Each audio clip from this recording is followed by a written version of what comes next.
જય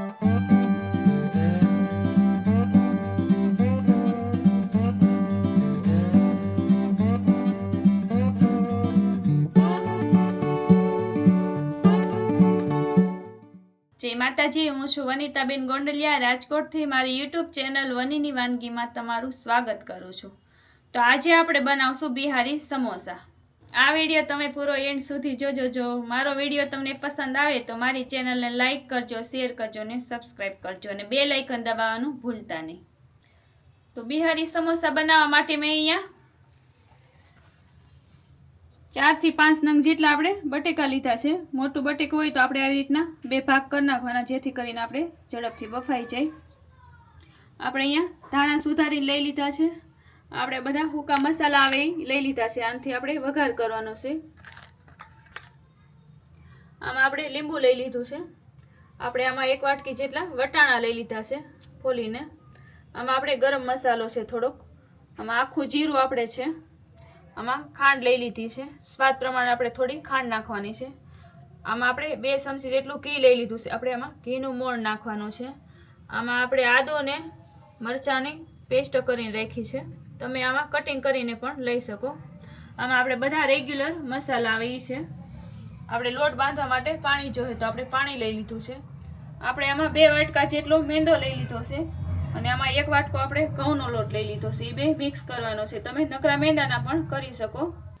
તો સૌથી પહેલાં આપણે મેંદાનો લોટ બાંધી લઈએ, પછી આપણે સમોસાનો મસાલો બનાવશું, જેથી કરીને આપણે લોટ કૂણ આવી જાય 10 થી 15 મિનિટ માટે આપણે રહેવા દેવો પડશે. એટલે લોટ બાંધીને રાખી દઈએ, પછી આપણે મસાલો બનાવીએ. તો આપણે આમાં મેંદો નાખી દઈએ. આપણે સાળી લેવાનો છે. મેંદો સાળીને જ લેવાનો. એમાં આપણે આ ઘઉંનો લોટ લીધો છે એ નાખી દઈએ. નકરા મેંદાના પણ સરસ થાય છે. આપણે આમાં થોડોક એવો ઘઉંનો લોટ નાખ્યો છે.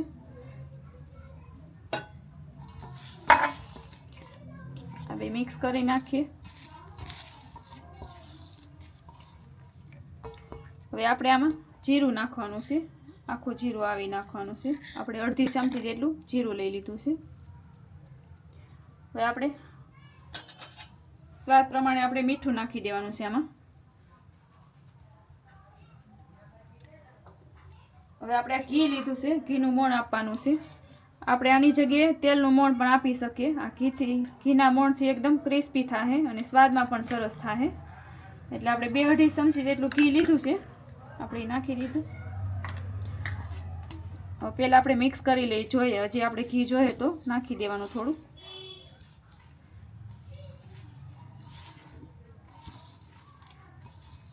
મોણનું પ્રમાણ આપણે આમાં વધુ જ રાખવાનું, તો જ તે ક્રિસ્પી થશે.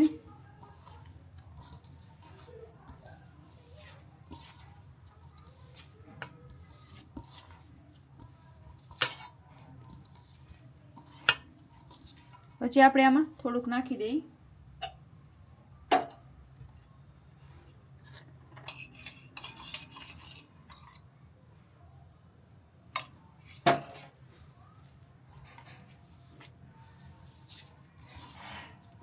આવી રીતના આપણે બધું નાખીને મિક્સ કરી લેવાનું.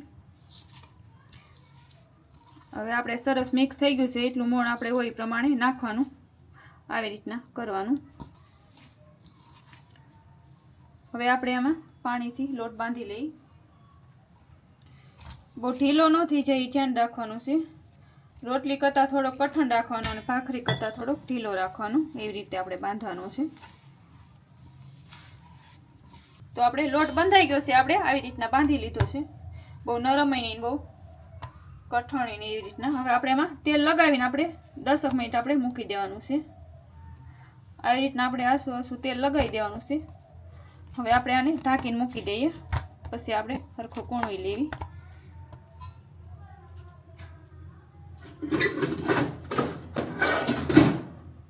હવે આપણે આને આવી રીતે ઢાંકીને મૂકી દેવાનું છે. ત્યાં આપણે મસાલો બનાવી લઈએ. તો આપણે લોટ બાંધીને સાઈડમાં રાખી દીધો છે 10-15 મિનિટ માટે. તો હવે આપણે મસાલો તૈયાર કરી લઈએ. પહેલાં આપણે એક બાઉલમાં બટેકા નાખી દઈએ અને બટેકાને પહેલાં ક્રશ કરી લઈએ. તો આપણે બટેકા આવી રીતે ક્રશ કરી લીધા છે. તો હવે આને આપણે વઘાર કરવાનો છે. તો વઘાર માટે આપણે તેલ મૂકી દઈએ. ગેસ ચાલુ કરી દઈએ.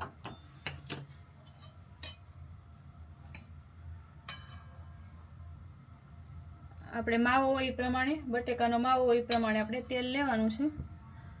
આપણે એમાં 2 પાવડા જેટલું તેલ લઈ લીધું છે. તો આપણે તેલ ગરમ થઈ ગયું છે. આપણે આ સૂકા મસાલા બધા લીધા છે એ નાખી દઈએ આમાં. સૂકા મસાલાથી આનો ટેસ્ટ બહુ સરસ આવશે, એટલે વઘારમાં તો આ નાખવાના જ આપણે.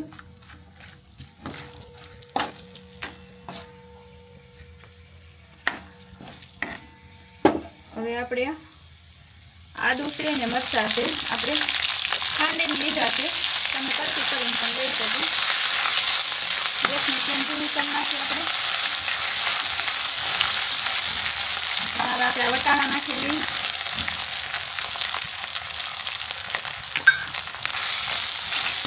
વટાણા બાફી લઈએ તો હાલે, નકર આપણે તેલમાં નાખી દઈએ તો પણ ફૂટી જાય, તો સરસ બફાઈ જાય.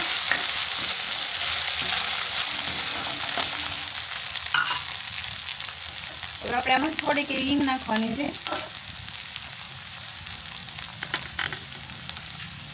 અડધી ચમચી એટલે આપણે હળદર નાખીશું. સ્વાદ પ્રમાણે આપણે મીઠું નાખવાનું છે. આપણે લોટમાં તો મીઠું નાખ્યું છે, એટલે આપણે મસાલા પ્રમાણમાં મીઠું નાખવાનું છે.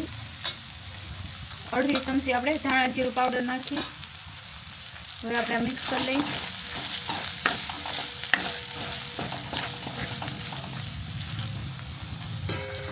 હવે આપણે બટેકાનો માવો છે એ નાખી દઈએ.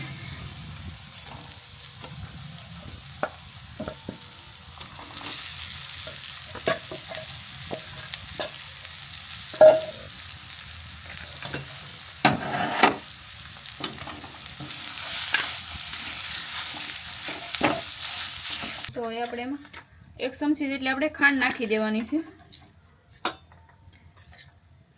અડધી ચમચી આપણે ગરમ મસાલો એડ કરી દઈએ. આપણે ધાણા લીધા છે એ આપણે એડ કરી દઈએ. ગેસની ફ્લેમ આપણે બંધ કરી દીધી છે મિક્સ કરતા હતા ત્યારે. હવે આપણે ગેસ બંધ કર્યા પછી જ આ લીંબુ અને ગરમ મસાલો ને બધી નાખવાનું છે. આપણે 1 ફાડું લીંબુ નાખી દીધું છે. હવે આ બધું મિક્સ કરી લઈએ. ખાંડ ને બધું નાખ્યું છે તો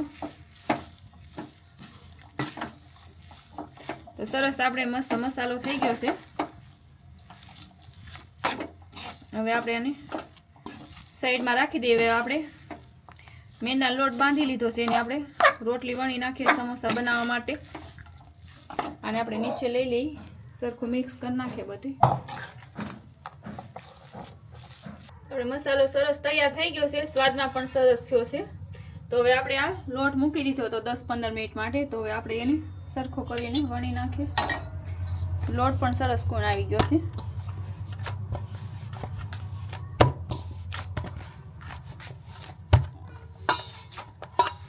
તો આપણે આવી રીતે લુઓ લઈ લીધો છે. એટલો લોટ આપણે લેવાનો છે. આપણે રોટલી કરવી એનાથી થોડીક આછી કરવાની છે, બહુ જાડી નથી કરવાની આપણે. અને આપણે આ સમોસાને વાળવા માટે આપણે પાણી લઈ લીધું છે, એટલે જેથી કરીને આપણે તેલમાં નાખીએ તો આપણે સમોસા ખુલી ન જાય. આ લોટવાળો કરીને આપણે વણી નાખીએ. પહેલાં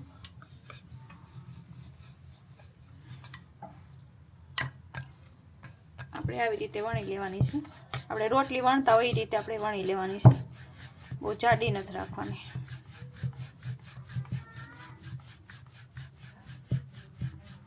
આપણે સમોસા વાળો એ પ્રમાણે આપણે મોટી કરવાની.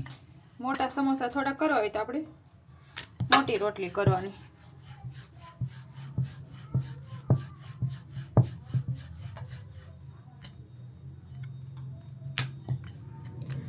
આપણે આવી રીતે કરવાની છે, એટલી આછી આપણે રાખવાની છે આવી રીતે.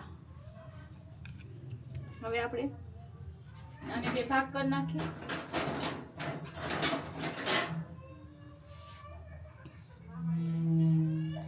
બે સરખા ભાગ થાય એવી રીતના આપણે કરવાનું છે.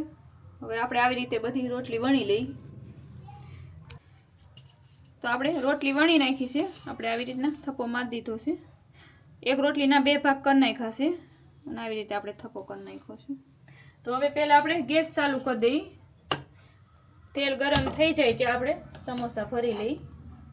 આપણામાં તેલ કાઢ્યું છે, મૂકી દઈએ. હવે આપણે સમોસા ભરવાનું ચાલુ કરી દઈએ. વાળી નાખીએ. આપણે આવી રીતના કરતા જઈએ. આપણે આવી રીતે સમોસા વાળવાના છે. અડધા ઉપર થોડુંક આવી રીતે વાળી દેવાનું. પછી આપણે અહીંયા પાણી લગાવી દેવાનું છે, જેથી કરીને આપણે તેલમાં નાખીએ તો આપણે સમોસા ક્યારેક ખુલી જતા હોય. આવી રીતે કરીએ પાણી લગાવી તો આપણે સમોસા ખુલશે નહીં. આ રીતના થઈ જવું જોઈએ. અહીંયા આપણે આવી રીતે દબાવી દેવાનું અને આ ભાગ અહીંયા દબાવી દેવાનો. આવી રીતે આપણે થઈ ગયું તૈયાર. તો હવે આપણે એમાં મસાલો ભરી દઈએ. આમાં 1 ચમચી જેટલો જ નાખવાનો, બહુ જાજો નહીં નાખવાનો.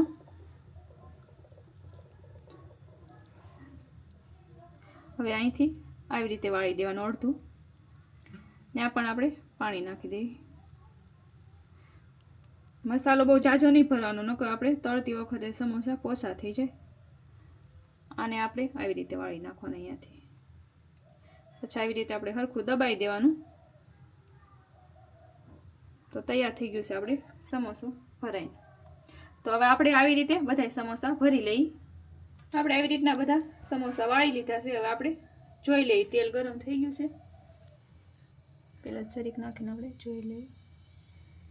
ગરમ થઈ ગયું છે. આપણે સમોસા બધા એમાં નાખતા જઈએ.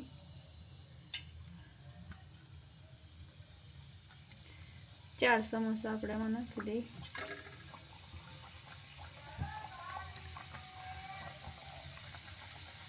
ગેસની ફ્લેમ ધીમી રાખીને તળવાના છે, એટલે એકદમ ક્રિસ્પી થાય.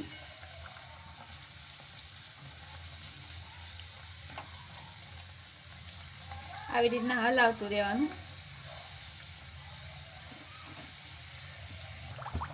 તો આપણે ધીમા ગેસે સરસ થઈ ગયા છે એકદમ ક્રિસ્પી સમોસા. તો આપણે કાઢી લઈએ બહાર.